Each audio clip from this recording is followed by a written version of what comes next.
جب تک بکے نہ تھے کوئی پوچھتا نہ تھا، آپ نے خرید کر مجھے انمول کر دیا۔ تو پہلے بھی بزرگوں کے ساتھ رابطے میں تھا، ایک عرصہ ہو گیا ہے طریقت اور روحانیت کی میدان میں، لیکن پیاس نہیں بجھی تھی۔ ہمیشہ یہ سوچا کرتا تھا کہ بات اس سے آگے ہے، بات اس سے آگے ہے۔ جو کچھ ہم خانقاہوں میں بیٹھ کے کرتے ہیں، ہم سبق اسباق کرتے ہیں، ہم سلوک کی منزل کرتے ہیں، سلوک کی منزل اپنے مرشد میں کرواتے ہیں، چاروں سلاسل الحمدللہ کیے ہیں، اور تقریباً 30-35 سال سے میں اس میں ہوں، اس لائن میں، طریقت میں، لیکن پیاس بجھی نہیں تھی۔ دل میں یہ تھا کہ نہیں، بات اس سے بھی آگے ہے۔ اور جب کوئی یہ بات کہتا عالم دین سٹیج پہ کہ جی ہم تو مدرسے والے ہیں، ہم تو شیخ القرآن ہیں اور سیاست سے ہمیں کوئی سروکار نہیں ہے، تو میرا دل بیٹھ جاتا تھا۔ میں کہتا تھا اس نے کیا کہہ دیا ہے، یہ ایک عالم کی شان نہیں ہے، یہ جو کہہ رہا ہے کہ سیاست سے تعلق نہیں ہے۔ سیاست تو ہے ہی علماء کے لیے، بے شک سیاست تو ہے ہی علماء کے لیے، کیونکہ سیاست کے لیے علم چاہیے، اور وہ بھی دین کا علم چاہیے، پہلے قرآن اور حدیث کا علم چاہیے، علم پہلے ضروری ہے، اور علم جو جاہل ہے وہ بھی سیاست کر سکتا ہے۔ یہی ہمارا المیہ ہے کہ آج ہماری جو سیاست ہے وہ جاہلوں کے ہاتھ میں ہے۔ جنہوں نے سیاست کرنی تھی وہ کہتے ہیں ہمارا سیاست سے کوئی سروکار نہیں ہے۔ مجھے بڑی خوشی ہوئی کہ میں نے درانی صاحب کے خطاب سنا، تو وہ بھی یہی بات کہہ رہے تھے، تو میں نے یہ سنا یا اللہ شکر ہے تیرا میری بات کنفرم کر دی ہے۔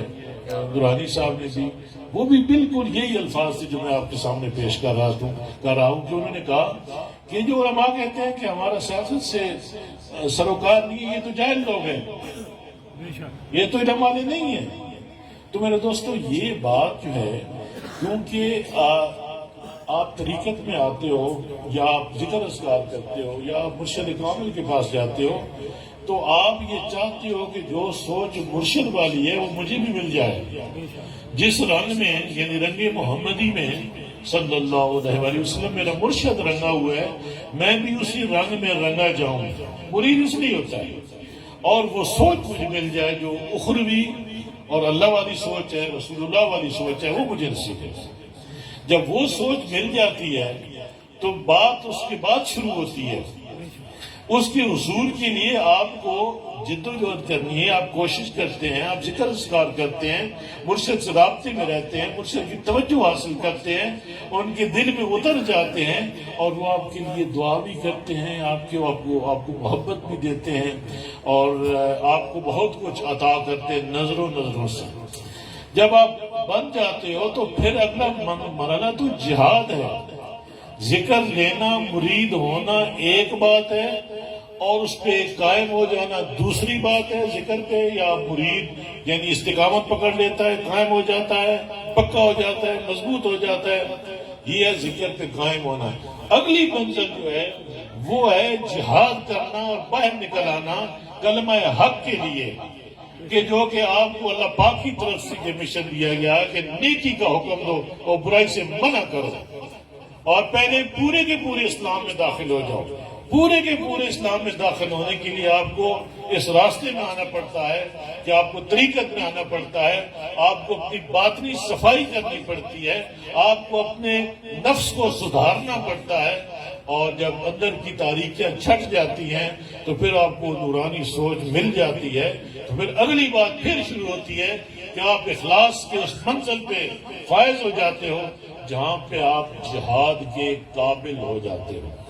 جو بندہ مخلص نہیں ہے وہ جہاد کے قابل نہیں ہے، یہ بات پلے باندھ لے۔ انبیاء پیدائشی مخلص ہوتے ہیں، اور ہم جیسے لوگ جو ہیں ہم ذکر اذکار سے، مرشد کی صحبت میں آ کر ان کی توجہات سے ہم یہ چیز حاصل کرتے ہیں کہ ہمیں پہلے ایثار اور پھر مخلص ہو جاتے ہیں۔ یہ 3 سٹیجز ہے، انصاف ہے، ایثار ہے، پھر اخلاص ہے۔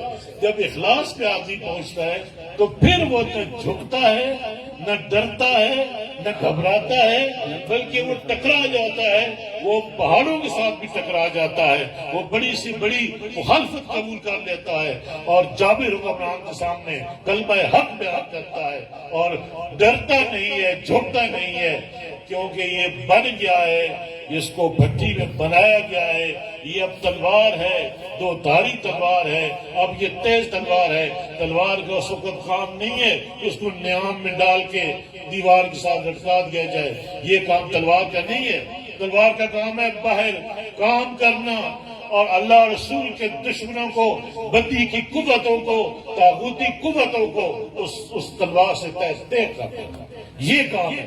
تو جو میں جس کی طرف اشارہ کر رہا تھا کہ اخلاص کے بعد پھر ہمارا کام ہے کہ جو کچھ ہم کر رہے ہیں، جو کچھ ہمیں ہمارے قائد نے دیا ہے، حضرت خادم حسین رضوی رحمۃ اللہ علیہ، آپ اخلاص کا کامل نمونہ تھے، کامل نمونہ تھے، آپ اس منزل پہ فائز تھے کہ جہاں پہ اس دور میں جو کچھ آپ کو سمجھ آ رہا تھا کوئی اور نہیں سمجھ پا رہا تھا، یہ سمجھ آپ کو ہی ملی، یہ سوچ آپ کو ہی ملی، اور آپ نے اسی اخلاص کے بلبوتے پہ آپ نے ٹکر لی وقت کے حکمرانوں کے ساتھ، طاغوتی قوتوں کے ساتھ، بدماشوں کے ساتھ اور غنڈوں کے ساتھ، اور جو دنیا کفر ہے اس کے ساتھ آپ نے ٹکر لی، کیونکہ آپ نے اخلاص آپ کو مضبوط کر رہا تھا۔ تو ہم کس کے فالوور ہیں؟ ہم خادم حسین رضوی رحمۃ اللہ علیہ، اس دور میں ہم آپ کے مرید بھی ہیں اور آپ جان نثار کرنے والے ہیں، آپ ہمارے محبوب قائد ہیں، اور اس کے بعد آپ کے بیٹے جو اس وقت جیل میں ہیں، ہم ان کو اپنی محبت بھی پیش کرتے ہیں، اور ہمیں بڑا دکھ ہے کہ آپ جیل میں، ہم باہر ہیں، کاش جب تک وہ جیل میں ہوتے ہم بھی جیل میں ہوتے، ہمیں باہر کیا خوشی ہے، باہر ہونے کا کیا فائدہ ہے جب ہمارا قائد اندر ہے۔ اس لیے ہماری اس تمام محبتیں، ہمارے جذبے آپ کے لیے وقف ہیں، ہم انشاءاللہ جان بھی قربان کریں گے آپ کے لیے۔ میں آپ سے یہی بات چاہتا ہوں، جو میں بات کرنا چاہتا ہوں کہ ایک ہے یزیدی سوچ، ایک ہے حسینی سوچ۔ حسینی سوچ کے وارث یہ آپ کے سامنے بیٹھے ہیں، حسینی سوچ کے وارث خادم حسین، امام حسین کے خادم حسین، جو اس دور میں جنہوں نے یزیدوں نے ٹکر لی ہے، یزیدوں سے ایک نہیں، وہ ایک یزید تھا، یہاں پہ سینکڑوں، لاکھوں، کروڑوں یزید ہیں جن سے اس مرد مجاہد نے ٹکر لی، ایک ملک کے اندر اور پھر ملک کے باہر، ہر طرف یزیدیت کا دور ہے، اور آپ نے ٹکر لی، ہم ان کے پیروکار ہیں۔ میرا آپ سے سوال ہے، کیا آپ یزید کو کسی صورت میں پسند کرتے ہیں؟ کوئی مسلمان کر سکتا ہے؟ ہم کس کو پسند کرتے ہیں؟ ہمارے قائد اور امام کون ہیں؟ امام حسین۔ ہم حسینی سوچ کو خراج عقیدت بھی پیش کرتے ہیں، ہم اس سوچ کے وارث بھی ہیں، ہم اس سوچ کے لیے عملی طور پہ میدان میں ہیں، ہم نے وہ نقشہ پیش کیا ہے فیض آباد میں بھی، اور پھر یہ جو ماضی قریب میں دھرنا ہے اس میں بھی ہم نے سب کچھ پیش کیا ہے۔ ہمارے شہید ہونے والے بچے کے یہ والدین بیٹھے، کتنے ہمارے بچے شہید ہیں، ان یزیدوں نے کبھی ایک دفعہ بھی ان بچوں کو نام لیا؟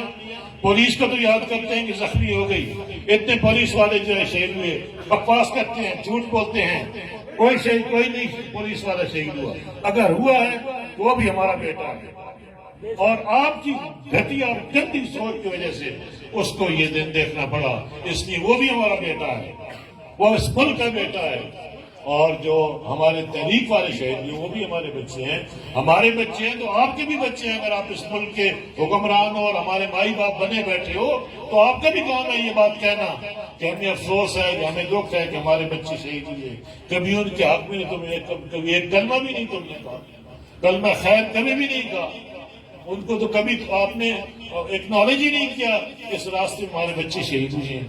تو میرے دوستوں، آپ کو عہد کرنا ہوگا، اگر آپ حسینی ہیں، خاص طور پہ میں مخاطب ہوں علماء سے جو یہاں بیٹھے ہیں، انہیں پتہ ہے علماء کو کہ وہ کتنے پانی میں ہیں، ہر ایک کو پتہ ہوتا ہے کہ تحریک کے ساتھ ان کے وابستگی کس لیول کی ہے۔ میں تھوڑی اشارے میں بات کر رہا ہوں، سمجھنے کی کوشش کریں۔ تقریروں سے اسلام نہیں آتا، تقریروں سے پاکستان نہیں بدلتا. اگر تقریر سے بدلتا تو کشمیر جو ہے عمران خان کی تقریر کے بعد کشمیر فتح ہو چکا ہوتا. تقریروں سے کام نہیں ہوتا، کام عمل سے ہوتا ہے. علماء ہراول وسطی ہے. تحریک لبیک پاکستان کی روح علماء پاکستان ہے. تمام علماء یہ تحریک ان کی ہے. لیکن یہ دیکھیں، میں آپ کو دعوت فکر دے رہا ہوں کہ کتنے علماء ہیں جو کہتے ہیں کہ ہم پس پردہ کام کریں گے، ہم سامنے نہیں آتے ہیں، لیکن ہم ہیں تحریک کے ساتھ. اسے کیا کہتے ہیں؟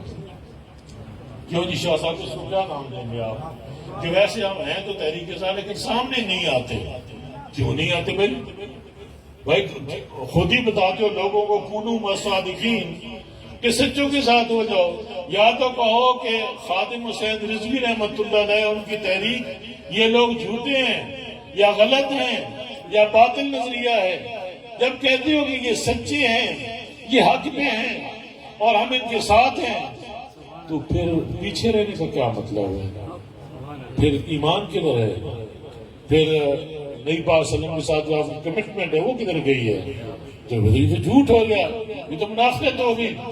اس لیے میں آپ کو دعوت فکر دے رہا ہوں کہ آنا ہے تو بس باوری فرمایا کرتے کہ کھل کے آؤ، نعرہ لگا کے آؤ. میں چکوال میں بیٹھا تھا، میں بتاتا تو آپ بھی ساتھ آپ تشریف فرما تھے، تو ایک بندہ آیا، اس نے کہا ضمنی الیکشن ہو رہے تھے. وہ کہنے لگا حضور، ایک بندے نے اس کو پیش کیا کہ یہ جی نون لیگ کا ہے اور بڑا زبردست آدمی ہے جی، یہ پنڈ کا چودھری ہے، نمبردار ہے اور اس کے 200 کے 300 ووٹ ہیں. اس نے کہا ہے کہ میں رضوی صاحب کو ملاؤ اور میں اندر سے ووٹ جو ہے آپ کو دوں گا، باہر سے میری مجبوریاں ہیں. آپ نے جب اس نے بتایا، میں ساتھ بیٹھا تھا، ایسے بیٹھتے تھے جیسے آپ سنتے رہے اس کی طرف دیکھا، دیکھ کے فرمانے لگے کہ ہمیں آپ کے ووٹوں کی ضرورت نہیں. سبحان اللہ، سبحان اللہ. یہ ووٹ آپ اپنے پاس رکھیں. اگر ہمیں جو ووٹ دے تو وہ گج وج کے نعرہ لگائے لبیک اللہ